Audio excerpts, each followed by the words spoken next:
Olá, meus amigos e minhas amigas, senhoras e senhores, grandes e pequenos, doutores e doutorados, a paz do Senhor, no nome de Yeshua HaMashiach, Jesus de Nazaré. Eu sou o pastor Matusalém, especialista, e estou de volta para trazer detalhes importantíssimos sobre a Bíblia Sagrada. E o nosso tema de hoje é um tanto burocrático ou sistemático, porque hoje eu tenho uma pergunta que não quer calar.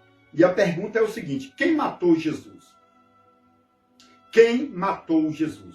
Esta é uma pergunta que surgiu há 2000 anos atrás, aproximadamente, e ninguém tem a resposta. E realmente é um tema burocrático, sistemático, porque eu sei que você é pastor, pastora, e se de repente alguém perguntar para você, quem matou Jesus? O que você responderia? Então, eu vou deixar detalhes importantíssimos, chamados aqui de pérolas, tá bom? Pérolas do conhecimento. Portanto, assista esse vídeo até o final. Mas, não se esqueça de se inscrever no meu canal, deixar o like, curtir meus vídeos. Não se esqueça também de ativar o sininho para novas notificações. Nunca se esqueça que uma mão lavada lava a outra. Se eu te abençoo, não custa nada você me abençoar, tá bom? Então, me abençoe se inscrevendo no meu canal. Também você pode deixar na descrição uma dúvida, tá bom? Para que eu possa estar aqui respondendo e interagindo com você. Pegue o papel, pegue a caneta e se aproxime. Chegue bem pertinho para a gente estudar sobre esses detalhes aqui importantíssimos que não quer calar. O tema de hoje é: quem matou Jesus? Quem matou Jesus? Então, meu amigo e minha amiga, senhoras e senhores, esse tema aqui é forte, mas a Bíblia realmente vai falar muito sobre a morte de Jesus. Eu quero aqui antecipar que Jesus é o Filho de Deus. Jesus é filho da mesma genética de Deus, tá bom? Jesus é diferente dos anjos. Os anjos foram criados. Jesus foi gerado, tá bom? Os anjos não são filhos no sentido biológico. Jesus é filho biológico. Jesus é filho da mesma genética. Deus só tem um filho, é Jesus. Ele é o unigênito, porque é único, e é primogênito, porque nasceu dentro de Deus, primeiro de qualquer anjo na face da terra. Tá bom? Tudo foi criado por Jesus, e sem Jesus, nada do que existe existiria.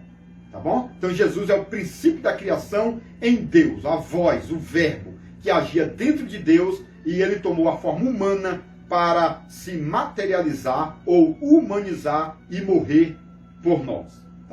O nosso tema é: quem matou Jesus? Então, o próprio Jesus, como Filho de Deus, falou o seguinte: ninguém tira a minha vida. Ninguém tira a minha vida. Eu dou e depois eu tomo.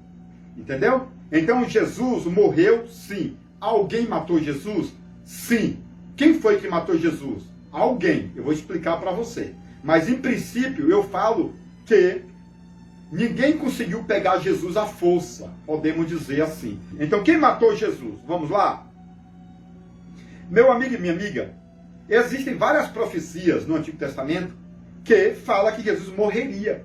Lá em Gênesis 3,15, fala que a serpente morderia no calcanhar de Jesus. Entendeu? Isso aqui, morder no calcanhar e implantar veneno da morte. Isso aqui é muito forte. Lá em Gênesis 3,15, fala da morte de Jesus, lá no início. Também, se você ler o Apocalipse, capítulo 13, versículo 8, está escrito: o cordeiro que foi morto desde a fundação do mundo. Então, já tinha esse projeto de Deus, de Jesus morrer. Já tinha o projeto. Ninguém pegou Jesus à força. Entendeu? Ninguém pegou Jesus à força. Já tinha a profecia do Pai, já tinha a profecia dos profetas, falando que Jesus realmente morreria por nós pecadores, porque todos pecaram. E Deus, na verdade, tinha que matar os seres humanos. Então, todas as vezes que Deus intentava contra os seres humanos por causa do pecado, tinha uma barreira. Deus não conseguia destruir os seres humanos por completo, porque sempre existia uma barreira para Deus destruir. E essa barreira era o próprio Cristo. Cristo se colocava como um muro. Cristo, ele abria os braços e dizia: Pai, não faça isso com os seres humanos. Porque Jesus estava dentro de Deus, agindo por dentro. Aí Jesus saiu de dentro de Deus, como um corpo, tá entendendo? Ou o sêmen foi colocado em Maria, e Maria gerou Jesus, e Jesus de novo abriu os braços na cruz e falou: Pai, eu prefiro morrer do que o Senhor matar os humanos. Entendeu? Mas quem matou Jesus? Porque Jesus não morreu sozinho, não é verdade? Então eu coloquei aqui que... Então você pode observar que a morte tinha medo de Jesus, não é verdade? Tanto é que quando Jesus estava na cruz, a morte não chegava, Jesus não morria na cruz. E Jesus falou: Pai, em tuas mãos eu entrego o meu espírito. Né? Pai, em tuas mãos eu entrego. Então foi necessário Jesus entregar, porque a morte não se aproximava. Jesus é a vida que destrói a morte. Isso é muito forte. Eu vi uma reportagem que diz: Jesus é a vida que mata a morte. Olha que legal. Porque a morte fugia de Jesus. E aí, depois que Jesus entregou o espírito, a morte, né, se aproximou realmente, e Jesus acabou morrendo. E também é óbvio que Judas Iscariotes teve toda a participação, não é verdade? Judas Iscariotes traiu Jesus. Então, Judas Iscariotes teve participação na morte de Cristo. Então, quem matou Jesus? Não podemos dizer que foi Judas, mas Judas participou da morte de Jesus, porque Judas vendeu Jesus por 30 moedas de prata. Não é verdade? Outro detalhe: os sacerdotes levitas tiveram ali grande participação na morte de Cristo, porque foram os sacerdotes que eram contra o ministério de Cristo. Entendeu? Por quê? Porque Deus, no monte Sinai, deixou 10 mandamentos. E Moisés completou e transformou 10 mandamentos em 70 mandamentos. Depois veio os sacerdotes, os levitas, e fizeram 613 leis. Entendeu? Deus escreveu 10. Moisés escreveu 70. E os anciões de Israel escreveram 613 mandamentos. Aí Jesus veio aqui para o planeta Terra e não guardou essas leis, preceitos humanos. Está entendendo? E aí, esses sacerdotes que guardavam aí 613 leis foram contra o ministério de Jesus. Por quê? Somente sobre o sábado tinha 29 leis. E Jesus chegou e falou: não vou guardar leis de vocês sobre o sábado. Para os judeus do tempo de Jesus, no dia de sábado, você não poderia, por exemplo, olhar ao espelho e tirar um fio de cabelo branco da sua cabeça, porque já era pecado. Para os judeus, no tempo de Jesus, não podia andar no dia de sábado. E Jesus fazia tudo isso no sábado. E aí, os judeus ficaram bravos com Jesus. E aí, eles providenciaram a morte de Jesus. Eles eram rivais de Jesus, porque os judeus guardavam 613 leis. Mas Deus não instituiu 613, Deus instituiu somente 10, tá bom? E tem muita gente aí guardando todas as leis, e aí é contra. Hoje, por exemplo, aqui no Brasil, nós temos uma diversidade muito grande de várias religiões. Temos, por exemplo, os assembleianos, que discutem muito com os adventistas, porque os adventistas tentam guardar a lei do Antigo Testamento, e os assembleianos não guardam, entendeu? Então ficam essa briga, um acusando o outro. Os assembleianos acham que não deve guardar sábado. Já os adventistas acreditam que deve guardar o sábado. E ficam brigando, né, desde o início aí dessas fundações, dessas igrejas. Isso aqui é muito complexo, porque esse assunto é muito burocrático. Você tem que entender que Deus só fez 10 leis. Moisés fez 70. E os homens, anciões, fizeram 613. E aí você vai perguntar: pastor Matusalém, Jesus guardou 613 leis? Não. Jesus guardou as 70 leis de Moisés? Não.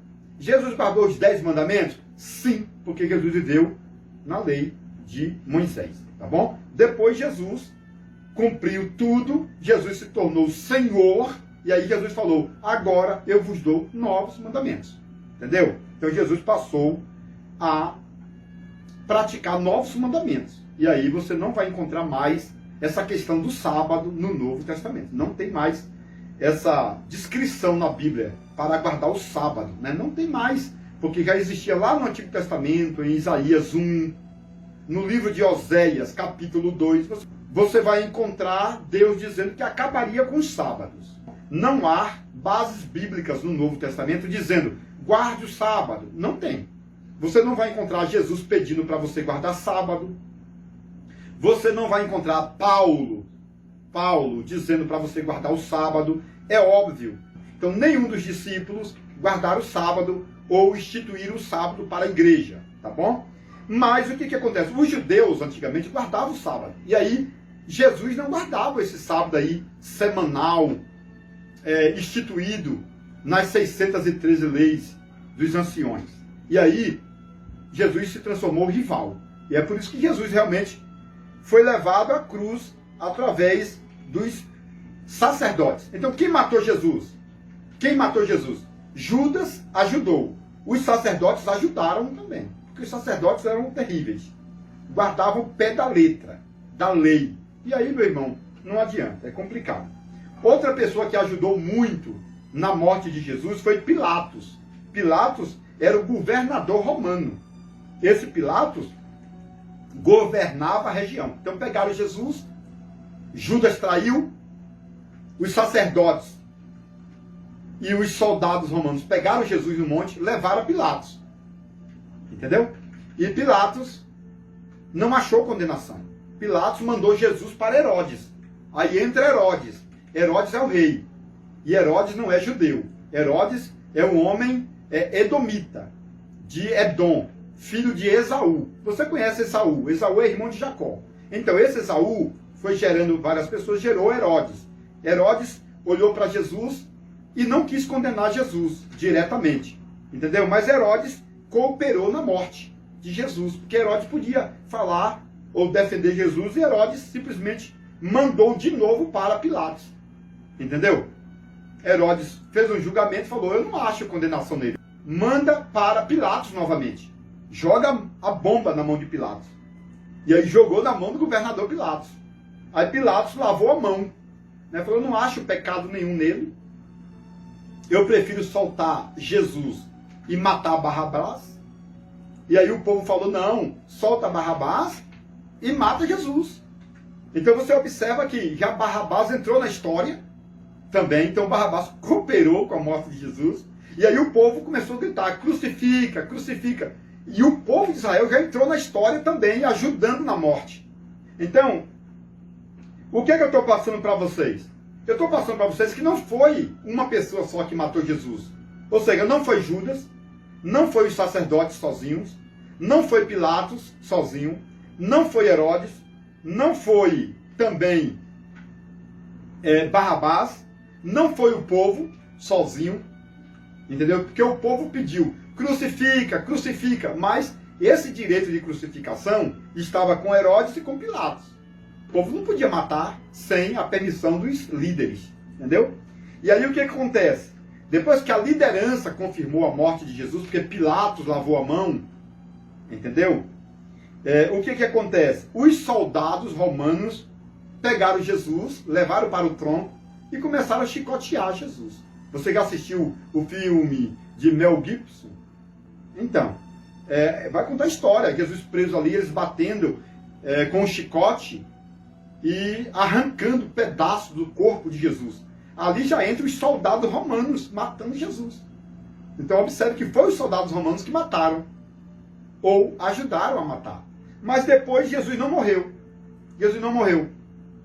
E aí pegaram Jesus e levaram para a cruz. Aí Jesus ficou preso na cruz, mas Jesus não morria na cruz.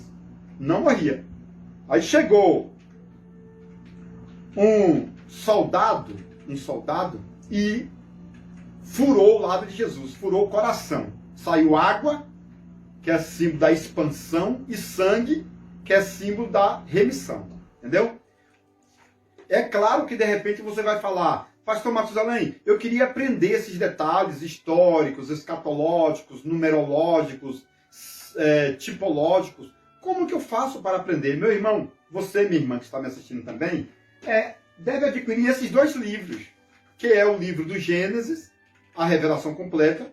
Eu escrevi esse livro com 715 páginas, e o livro dos sermões, as pérolas do conhecimento, que ele tem 720 páginas. Entendeu? Nesses dois livros aqui você vai encontrar várias histórias sobre a morte, crucificação de Jesus. Por exemplo, eu falei sobre o soldado que furou o lado de Jesus com uma lança. Qual que é o nome daquele soldado? Aí você vai encontrar nesses livros, entendeu? Você vai encontrar que os soldados levaram Jesus para a sepultura, né, de José de Arimateia. Eu vou falar no livro que José de Arimateia era um tio de Jesus, tá entendendo? Eu vou falar no livro qual é o nome do soldado que guardou o túmulo, tá entendendo? Eu vou deixar tudo para vocês sobre a história de Jesus nesses 2 livros. Como que Jesus morreu, como que Jesus foi para o inferno, quem que Jesus encontrou lá no inferno, porque ele pregou para os espíritos em prisões, etc, etc. São 1000 pérolas em cada livro. Entendeu? Então, adquire imediatamente esses 2 livros. Você pode observar que a minha esposa está trabalhando ali. Ela está trabalhando no 3º livro que eu estou fazendo. O 3º livro que eu estou fazendo, a minha esposa está trabalhando. Dá uma glória aí, pastora Graci. Glória a Deus. Olha, glória a Deus. Tá fraquinho hoje, né? É crente até o cabelo. Ela está fazendo... Glória a Deus. Agora melhorou, né, pessoal? A minha esposa está fazendo, ou redigindo, o meu 3º livro, que é o livro ministerial A Olaria dos Obreiros. Tá bom? A Olaria dos Obreiros. Pessoal, o 3º livro que eu estou fazendo, A Olaria dos Obreiros, é um livro forte. Forte, forte, forte. Já chama A Olaria dos Obreiros, que vai preparar realmente. Não é aquele obreiro que você conhece, não. É obreiro de verdade. É o 3º livro que eu estou fazendo. No meio desse ano, 2021, pessoal, falta um mês e pouquinho, né? Para o meio do ano. Então, você já vai poder fazer a sua reserva, tá bom? Eu vou começar a vender na pré-venda. Eu vendi o 1º livro na pré-venda, muitos exemplares. O 2º livro foi um sucesso de venda no Brasil e fora do Brasil, esses 2 livros. E agora, o 3º livro está saindo com força total. A Olaria dos Obreiros. É a olaria. É onde Deus vai amassar dentro da palavra. É a Olaria dos Obreiros. A capa está extraordinária. Não vou postar agora. Só no meio do ano 2021 eu vou postar. Mas já vai fazendo a sua reserva aí. Então você quer aprender tudo isso, meus irmãos? Adquira. Você já adquiriu o livro do Gênesis? Ainda não. Por que que não? Por que que não investe nas coisas para você aprender? Entendeu? Então compre. Olha o número do celular. Adquire imediatamente. Vamos então aqui terminar. Então o soldado romano furou o lado de Jesus e saiu sangue e água. O sangue é para expiação e a água é para alcance, né? A água fala de alcance. A água do corpo de Jesus está falando, eu vou alcançar a todos, porque no planeta Terra tem 70% de água. Tá bom? No corpo humano também tem aproximadamente 70% de água. Entendeu? Então, assim, quando você faz o investimento, Deus vai trabalhando contigo. E você vai sabendo de todos esses detalhes. Então, meu amigo, se alguém perguntar quem matou Jesus, você vai falar. Olha, existiu várias profecias, ninguém tirava a vida de Jesus, claro. Deus tinha que tomar uma decisão se mataria os humanos ou morreria.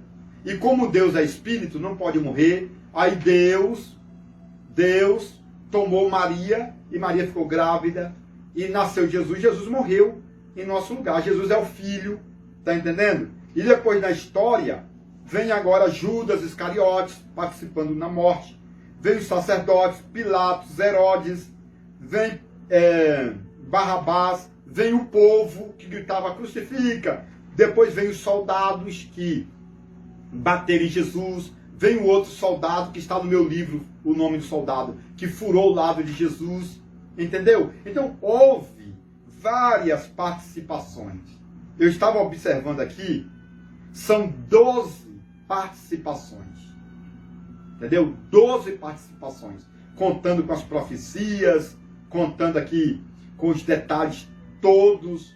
Tá entendendo? São 12 participações. Agora, realmente, quando Deus virou as costas para Jesus, ali foi o fim da picada, né? Quando Deus virou as costas, aí a Bíblia diz que Jesus bradou alto. Porque quando Deus virou as costas para Jesus, o mundo escureceu e ali foi o fim da picada. Quando os nossos pecados recaíram sobre Jesus, Deus não aguentou. E aí, naquele momento, Jesus foi morto. Tá entendendo? Então, quando Deus virou as costas, culminou também com a morte de Jesus. Então, são vários fatores que devem ser prematuramente estudados ou minuciosamente. Então, você não pode julgar os judeus. Foi os judeus que mataram. A Bíblia fala, eu vim para os meus, e os meus não aceitaram. Então, os judeus não aceitaram. Mas os judeus, naquele tempo, não tinham o poder de matar Jesus. Porque os judeus, naquele tempo, estavam submissos aos romanos. Entendeu? Então, se os judeus quisessem matar, não podia. Tinha que pedir autorização aos romanos, Pilatos. Pilatos não podia matar, porque Pilatos era governador. Tinha que pedir permissão a Herodes. Aí Herodes falou, eu não posso matar Jesus porque eu não sou judeu. Herodes não era judeu, Herodes era um edomita. Entendeu? Aí Herodes jogou na mão de Pilatos, aí Jesus caía na mão de um, caía na mão de outro. Ninguém podia matar Jesus, porque Jesus era o filho unigênito, e ficou naquele empurra-empurra. E por final de tudo, ninguém matou Jesus. Jesus teve que se doar. Jesus falou, eu entrego a minha vida, eu morro. É quase um suicídio, né? Eu até falei no outro vídeo que Sansão cometeu suicídio e foi salvo. Nessa história aqui, tem muita gente que fala que Jesus se suicidou. Porque Jesus não correu da morte, ele se jogou. Entendeu? Então ali, para os judeus ortodoxos, Jesus cometeu suicídio. 10% de suicídio na morte de Jesus. É por isso que muitas pessoas se suicidam e não vão para o inferno, vão para o céu. Como Sansão, que cometeu suicídio e foi salvo. Como o rei Saul, não é verdade? Que tentou o suicídio, mas não conseguiu, e veio a Malequita e matou ele, né? Com o Judas Iscariotes, que se arrependeu, e muitos dizem que Jesus foi no inferno e trouxe Judas Iscariotes de volta. Essas questões assim que muitas pessoas falam que o suicida vai para o inferno, não é verdade? Mas Sansão não foi para o inferno. Então, não adianta fazer um julgamento precipitado ou prematuro, tá entendendo? Sobre essa questão de suicídio. Porque quando você chegar no céu, vai ter muita surpresa lá. Pessoas que você acha que foi para o inferno e está lá no céu. E pessoa que você acha que está no céu e está no inferno. Tá entendendo? Vai ter essas trocas aí de favores, entendeu? Porque tem muita gente que está na igreja que é pior do que o ímpio. Muita gente que está na igreja está pior do que o ímpio. E tem muito ímpio que está melhor do que o crente. E muitas das vezes, Jesus vai salvar o ímpio e vai jogar o crente no inferno. Porque a Bíblia fala que muitos naquele dia iam, Senhor, no teu nome eu profetizei. É o crente, né? No teu nome eu profetizei. Cheio de poder. No teu nome eu falava em línguas. Eita, crente forte. Aí Jesus vai falar para ele, afastar de mim, maldito, para o fogo eterno. Porque você estava na igreja de brincadeira. Você profetizava de mentira. Você era mentiroso. Era pastor falso que roubava dízimo, né? Então tem esses detalhes aí que tem que ser bem analisado, tá bom? É claro que eu sou dizimista, eu defendo dízimo, sou dizimista, mas eu não dizimo em igreja ladrões. Se eu ver que a igreja está pegando meu dízimo e investindo em coisas erradas, eu não dizimo.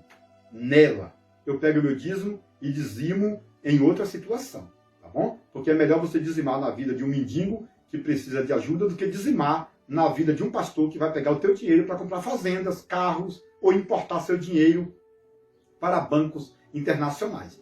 Tá entendendo? O seu dízimo é para quê? Para sustentar as viúvas, não é verdade? Para que serve o seu dízimo? Para sustentar a obra de Deus, os ministros. O ministro precisa de um bom salário, o pastor precisa de um bom salário. Que Deus abençoe a todos, no nome de Yeshua HaMashiach. Atenção, alunos e mestres, doutores e doutorados.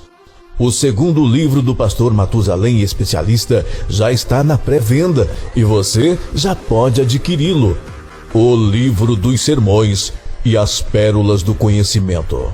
Uma obra magnífica com mais de 700 páginas repletas de detalhes hebraicos, aramaicos e gregos que trazem a evidência da história bíblica e extras bíblicas mais antigas do mundo. Este livro apresenta 50 sermões com milhares de particularidades textuais, temáticos e expositivos. levando em consideração os 7 parágrafos da hermenêutica bíblica, como, por exemplo, título, tema, texto, introdução, tópicos, conclusão e apelo. No livro dos sermões, você vai encontrar detalhes culturais, biográficos, geográficos e linguísticos que a maioria dos estudiosos brasileiros nunca ouviu falar. São centenas de informações históricas, mostrando o passado, o presente e o futuro de vários personagens da Bíblia Sagrada, tanto do Antigo como do Novo Testamento. Quero antecipar que verdadeiro sermão é formado com começo, meio e finalização. Portanto, este livro dos sermões é essencial para que todos os leitores continuem fazendo sermões, mensagens e palestras diferenciadas e continue crescendo na graça e no conhecimento. Ligue agora mesmo e reserve o seu exemplar pelo número 62994080257.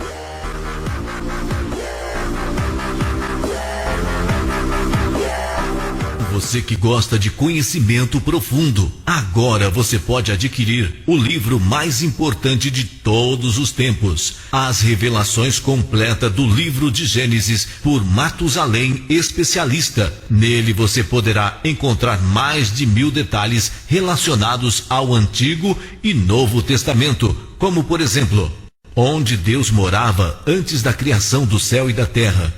Se Deus não tem fisionomia, como o homem pode ser a sua imagem? Adão era branco, moreno ou negro? Eva foi criada da costela ou do cromossomo de Adão? A serpente do Éden era macho ou era fêmea? A serpente voava ou era transladada pelo diabo? Nabucodonosor se transformou em lobisomem por 7 anos? Isaac tinha 30 anos quando Abraão tentou sacrificá-lo? Os demônios são filhos do diabo ou anjos caídos? Este livro é importantíssimo e abrange mais de 1000 detalhes, tanto do Antigo como do Novo.